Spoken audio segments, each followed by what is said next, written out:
ನೋಡಿದ್ರೆ ಬಾಕ್ಲು ಮುಂದ್ಗಡೆ ಹಾಕಿದ್ದಾರೆ, ಹಿಂದ್ಗಡೆ ತೆಗೆದುಬಿಟ್ಟಿದ್ದಾರೆ. ಮೂಡಲಕೆರೆನ ಸುದ್ದಿವಾಹಿನಿಗೆ ಸ್ವಾಗತ. ಇದು ನಿಮ್ಮ ವಿಶ್ವಾಸ ಸುದ್ದಿಯ ಪ್ರತೀಕ.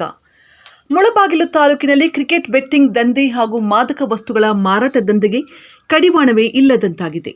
ಪೆಟ್ರೋಲ್ ಬಂಕ್ನಲ್ಲಿ ಕೆಲಸ ಮಾಡುತ್ತಿದ್ದ ಯುವಕ ಆತ್ಮಹತ್ಯೆಗೆ ಶರಣಾಗಿದ್ದು, ಐಪಿಎಲ್ ಬೆಟ್ಟಿಂಗ್ ದಂಧೆಯ ಸಾಲವೇ ಸಾವಿಗೆ ಕಾರಣವಾಯಿತಾ ಎಂಬ ಅನುಮಾನ ಹುಟ್ಟುಹಾಕಿದ್ದು, ಹೆತ್ತವರ ಆಕ್ರಂದನ ಮುಗಿಲು ಮುಟ್ಟಿದೆ.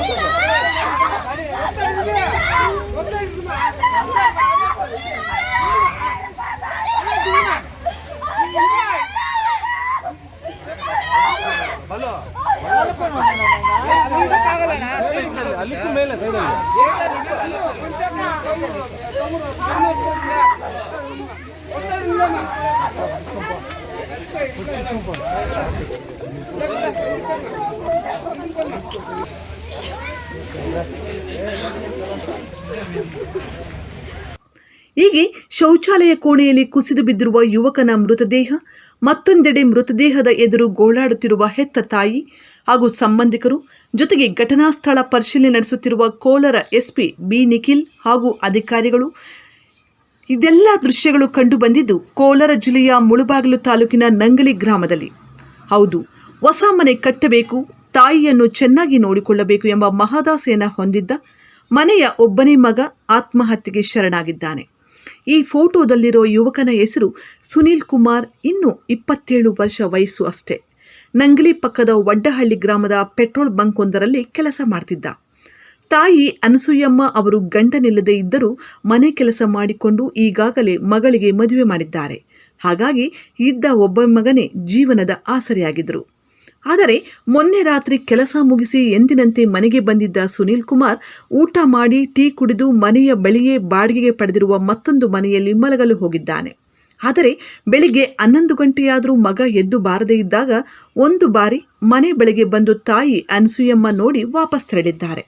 ಆದರೆ ಮಧ್ಯಾಹ್ನದ ವೇಳೆಗೂ ಬಾಗಿಲು ತೆರೆಯದೇ ಇದ್ದಾಗ ಅನುಮಾನಗೊಂಡು ಹಿಂಭಾಗದ ಮನೆಯಿಂದ ನೋಡಿದಾಗ ಶೌಚಾಲಯ ಕೋಣೆಯಲ್ಲಿ ಸುನೀಲ್ ಕುಮಾರ್ ಕುಸಿದು ಬಿದ್ದಿರುವುದು ಬೆಳಕಿಗೆ ಬಂದಿದೆ. ಕೂಡಲೇ ನಂಗಲಿ ಠಾಣೆಯ ಪೊಲೀಸರು ಸ್ಥಳಕ್ಕೆ ತೆರಳಿದ್ದು, ಬಳಿಕ ಘಟನಾ ಸ್ಥಳಕ್ಕೆ ಕೋಲಾರ ಎಸ್ಪಿ ಹಾಗೂ ಅಧಿಕಾರಿಗಳು ಭೇಟಿ ನೀಡಿ ಪರಿಶೀಲನೆ ನಡೆಸಿದರು. ಶೌಚಾಲಯ ಕೋಣೆಯಲ್ಲಿ ಕುಸಿದು ಬಿದ್ದ ರೀತಿಯಲ್ಲಿ ಸುನೀಲ್ ಕುಮಾರ್ ಶವ ಪತ್ತೆಯಾಗಿದ್ದು, ಹಲವು ಅನುಮಾನಕ್ಕೆ ಎಡೆ ಮಾಡಿಕೊಟ್ಟಿದೆ.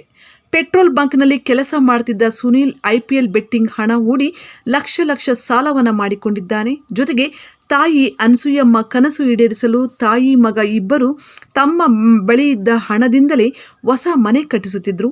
ಈಗಾಗಲೇ ನೆಲಮಹಡಿ ಕಾಮಗಾರಿ ಪೂರ್ಣವಾಗಿ ಮೇಲ್ಮಹಡಿ ಕಾಮಗಾರಿ ಆರಂಭವಾಗಿದೆ. ಈ ಹಂತದಲ್ಲಿ ತಾಯಿಯ ಬಳಿಯೇ 90,000, 30,000, 50,000 ಹಣ ಪಡೆದುಕೊಂಡಿದ್ದ ಸುನೀಲ್ ಯಾವುದಕ್ಕೆ ಖರ್ಚು ಮಾಡಿದ್ದಾನೋ ಗೊತ್ತಿಲ್ಲ. ಆರ್ಸಿಬಿ ತಂಡದ ಅಭಿಮಾನಿಯಾಗಿರುವ ಸುನೀಲ್ ಸ್ನೇಹಿತರೊಂದಿಗೆ ಕ್ರಿಕೆಟ್ ಬೆಟ್ಟಿಂಗ್ನಲ್ಲಿ ಹಣ ಹೂಡಿ ಹಣ ಪಡೆದುಕೊಂಡಿದ್ದ, ಸಾಲವನ್ನು ಮಾಡಿದ್ದಾನೆ ಎನ್ನಲಾಗಿದೆ. ಈ ಬಗ್ಗೆ ಮಾತನಾಡಿರೋ ತಾಯಿ ಅನಸೂಯಮ್ಮ, ಮಗ ಬೆಟ್ಟಿಂಗ್ನಲ್ಲಿ ಹಣ ಕಳೆದುಕೊಂಡಿದ್ದು ನಿಜ ಎಂದು ಹೇಳಿದ್ದು, ಆತ್ಮಹತ್ಯೆ ಮಾಡಿಕೊಂಡಿಲ್ಲ ಎಂದು ಸಂಶಯ ವ್ಯಕ್ತಪಡಿಸಿದ್ದಾರೆ. ಕೋಲಾರದ RL ಜಾಲಪ್ಪ ಆಸ್ಪತ್ರೆಯಲ್ಲಿ ಸುನೀಲ್ ಮರಣೋತ್ತರ ಪರೀಕ್ಷೆ ನಡೆದಿದ್ದು, ನಂಗಲಿ ಪೊಲೀಸ್ ಠಾಣೆಯಲ್ಲಿ ಪ್ರಕರಣ ದಾಖಲಾಗಿದೆ. ಸುನೀಲ್ ವಿಷ ಸೇವಿಸಿ ಆತ್ಮಹತ್ಯೆಗೆ ಶರಣಾಗಿದ್ದಾನೆ ಎಂದು ಪೊಲೀಸರು ಪ್ರಾಥಮಿಕ ಮಾಹಿತಿ ನೀಡಿದ್ದಾರೆ. ಒಟ್ಟಾರೆ ಗಂಡನಿಲ್ಲದಿದ್ದರೂ ಮನೆ ಕೆಲಸ ಮಾಡುತ್ತಲೇ ಮಕ್ಕಳಿಬ್ಬರನ್ನೂ ಸಾಕಿ ಸಲುಹಿದ್ದ ತಾಯಿ ಅನಸೂಯಮ್ಮ ಮಗನಿಗೆ ಆಸರೆಯಾಗಲು ಮನೆ ನಿರ್ಮಾಣಕ್ಕೂ ಶಕ್ತಿ ಮೀರಿ ಬರೋ ಹಣವೆಲ್ಲ ಹೂಡಿದ್ದಾರೆ. ಆದರೆ ಮಗ ಕೇಳಿದಾಗಲೆಲ್ಲ ಹಣವನ್ನು ಕೊಟ್ಟಿದ್ದಾರೆ. ಜವಾಬ್ದಾರಿ ಇರೋ ಮಗ ತಪ್ಪು ದಾರಿ ಹಿಡಿಯೋಲ್ಲ ಎಂಬ ತಾಯಿಯ ನಂಬಿಕೆಯೂ ಇಲ್ಲಿ ಹುಸಿಯಾಗಿದ್ದು, ಪೊಲೀಸರ ತನಿಖೆಯಿಂದಷ್ಟೇ ಸಾವಿಗೆ ಮೂಲ ಕಾರಣವೇನು ಎಂಬುದು ಗೊತ್ತಾಗಬೇಕಿದೆ. ವರದಿ ಬಜರಂಗಿ ಚಲ್ಪದಿ, ಮೂಡಲಕೆರೆನ ಸುದ್ದಿ.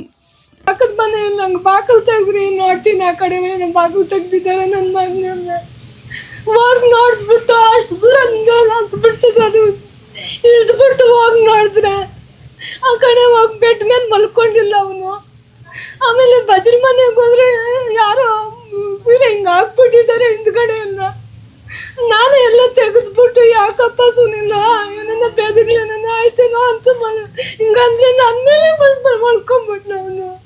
ಅಷ್ಟೇ ಸರ್, ಇನ್ನೇನು ಇಲ್ಲ. ಅಷ್ಟೇ. ನನ್ನ ಮಗನ ರಾತ್ರಿ ಯಾರೋ ಶಿಂಸೆ ಕೊಟ್ಟಿದ್ದಾರೆ ಸರ್ ಅವನಿಗೆ. ಶುಕ್ರವಾರ ರಾತ್ರಿ ಯಾರೋ ಶಿಂಸೆ ಕೊಟ್ಬಿಟ್ಟಿದ್ದಾರೆ, ಸಾಯಿಸ್ಬಿಟ್ಟಿದ್ದಾರೆ ನನ್ನ ಮಗನ್ನ. ನೀವು ಪುನಃ ಕಟ್ಕೊಡ್ರಿ ಸರ್, ಇದು ಮಾಡ್ರಿ ಸರ್. ನಿಮಗೆ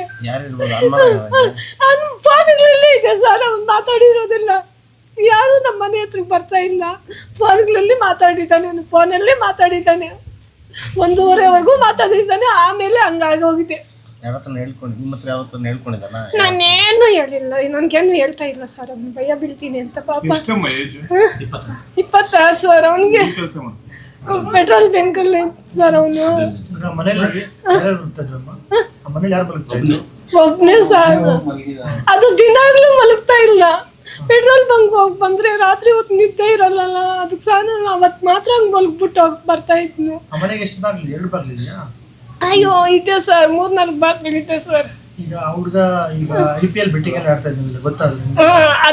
ಅದೇ ಆಗಿದೆ ಸರ್. ಯಾರೋ ಫೋನಲ್ಲಿ ಮುಂದೆ ಹಾಕೊಂಡಿದ್ದಾನೆ, ಬೆಟ್ಟಿಗೆ ಹಾಕಿದ್ದಾನೆ, ಅವ್ರ ತಲೆ ಕೆಡ್ಸಿದ್ದಾರೆ ಅಷ್ಟೇ ಸರ್. ಇಲ್ಲ, ಸಾಲ ಏನು ಮಾಡಿಲ್ಲ ಸರ್. ನನ್ಗೆ ಗೊತ್ತಿಲ್ಲ ಸರ್, ಅದೇನು ಗೊತ್ತಿಲ್ಲ ನನಗೆ. ಗೊತ್ತಿರೋವರೆಗೂ ಮಾಡಿಲ್ಲ. ನನ್ನ ಹತ್ರ ಇದೆ ದುಡ್ಡು ಈಸ್ಕೊಂಡಿದ್ದಾನೆ. ಅವನೇನು ವೇಸ್ಟ್ ಮಾಡಲ್ಲ ಅನ್ಕೊಂಡಿದ್ದೀನಿ ನಾನು. 9,000ನೇ ಹಾಕೊಂಡ್ಬಿಟ್ಟಿದ್ದಾನೆ. 20, ಒಂದ್ಸಲಿ 30, ಒಂದ್ಸಲಿ 20, ಒಂದ್ಸಲಿ 30 ಹಿಂಗೆ ಹಾಕೊಂಡ್ಬಿಟ್ನು. ನನ್ನ ಮಗನೆಲ್ಲ ಮನೆಗೆ ಮಾಡ್ಕೊಡ್ತಾನೆ ಬಿಡೋ, ನಾನೇ ಕೊಟ್ಬಿಟ್ಟೆ ಸರ್. ಅವನಂತೂ ವೇಸ್ಟ್ ಮಾಡಿಲ್ಲ. ಇದು ಆಗ್ಬಿಟ್ಟಿದ್ದಾನೆ, ಬೆಟ್ಟ ಆಗ್ಬಿಟ್ಟಿದ್ದಾನೆ.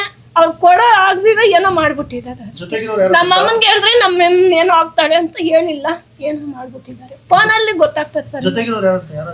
ಜೊತೆಗೆ ಸಾಹೇಬ್ರೆಲ್ಲ ಮಾತಾಡ್ತಾ ಇದ್ರಂತ ಸರ್. ಆದ್ರೆ ಎಲ್ಲ ಹೋದ್ರೆ ಇನ್ನೂ ಬೈತಾ ಇತ್ತು, ನೀನ್ ಯಾಕೆ ಬರೋದು ಅಂತ.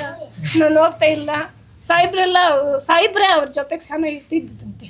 ಈ ಕಡೆ ಯಾರು ಇಲ್ಲ. ನಿಮ್ಗೆ ಗೊತ್ತಿತ್ತಾ ಬೆಟ್ಟಿಂಗ್ ಎಲ್ಲ ಮಾಡೋದು, ಆಡ್ತಾ ಇದ್ದಿದ್ದೆಲ್ಲ? ದಿನಾಗ್ಲೂ ಆಗ್ತಾ ಇಲ್ಲ ಸರ್. ಅವನು ಮೊನ್ನೆ ಆಗ್ಬಿಟ್ಟಿದ್ದಾನೆ, ಅದ್ರ ಮುಂಚೆನೂ ಹೊಟ್ಟೋಗಿದ್ದೇನೋ ನನ್ಗೆ ಗೊತ್ತಿಲ್ಲ. ನಾನೇನನ್ನ ಹೇಳಿದ್ರೆ ನನ್ನ ಮಾಡ್ಕೊಡ್ತಾನೆ ಅಂತ ಕೇಳ್ತಾ ಇಲ್ಲ ಸರ್.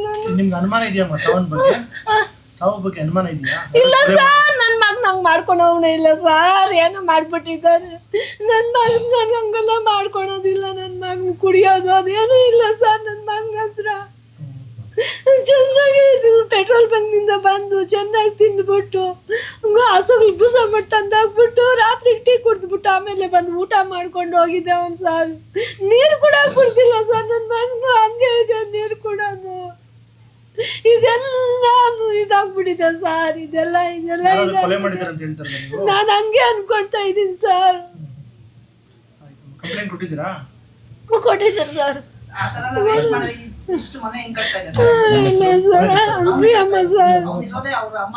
ಪಕ್ಕದ ನಂಬಿಕೆ ಅಷ್ಟೇ. ಅವರು ಚೆನ್ನಾಗಿ ಹುಡುಗ ಸಪೋರ್ಟ್ ಮಾಡಿ ಅವ್ರ ತಾಯಿಗೆ ಮನೆ ಕಟ್ಕೊಂಡು ಪೆಟ್ರೋಲ್ ಬಂಕ್ ಕೆಲಸ ಮಾಡ್ತಾಯಿದ್ದ. 3 ದಿವಸಕ್ಕೊಂದು ಸಲ ಬರೋದು, 3 ದಿವಸ ರೆಸ್ಟು, 3 ದಿವಸ ಡ್ಯೂಟಿ.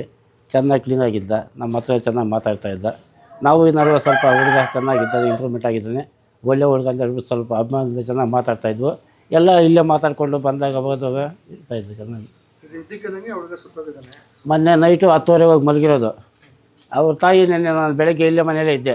ಅವ್ರ ತಾಯಿ 2 ಸಲ ಹೋಗಿ ಬಿಸಿ ಇನ್ನೂ ಎದ್ದಿಲ್ಲ ಹುಡುಗ ಅಂತ ವಾಪಸ್ ಬಂದಿತ್ತು. ಮಧ್ಯಾಹ್ನ 1:15 ಹೋಗಿ ಅಯ್ಯಮ್ಮ ಏನೋ ಇಷ್ಟೊತ್ತು ಮಗು ಇದ್ದಿಲ್ಲ ಅಂತ ಹೇಳ್ಬಿಟ್ಟು ಬೇರೆಯವರು ಅಲ್ಲಿ ಬ್ರಾಹ್ಮಿಸಿದ್ದಾರೆ. ಅವ್ರ ಮನೇಲಿ ಮೆಟ್ಲತ್ತಿ ಅಲ್ಲಿಂದ ಹೋಗಿ ಧುಮುಕಿ ಅಯ್ಯಮ್ಮ ಗೋಡೆಯಿಂದ ಆಮೇಲೆ ನೋಡಿರೋದು. ನೋಡಿಬಿಟ್ಟು ಆಮೇಲೆ ಅಯ್ಯಮ್ಮ ಅಚ್ಚಾಡಿದ್ದಕ್ಕೆ ನನ್ನನ್ನು ಕರೆದ್ರು ಬೇಗ. ನಾನು ಇಲ್ಲಿಂದ ನೋಡೋಷ್ಟೊತ್ತಿಗೆ ಮಲಗಿಬಿಟ್ಟಿದ್ದ.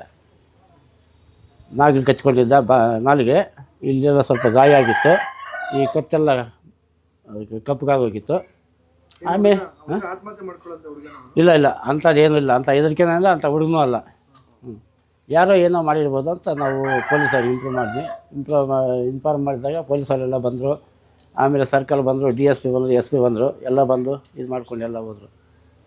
ಇವಾಗ ಪೋಸ್ಟ್ ಮಾರ್ಟಮ್ ನಡೀತಾ ಇದೆ ಅಂತ ಹೋಗಿದ್ದಾರೆ. ಇನ್ನೂ ಬಾಡಿ ಬಂದಿಲ್ಲ.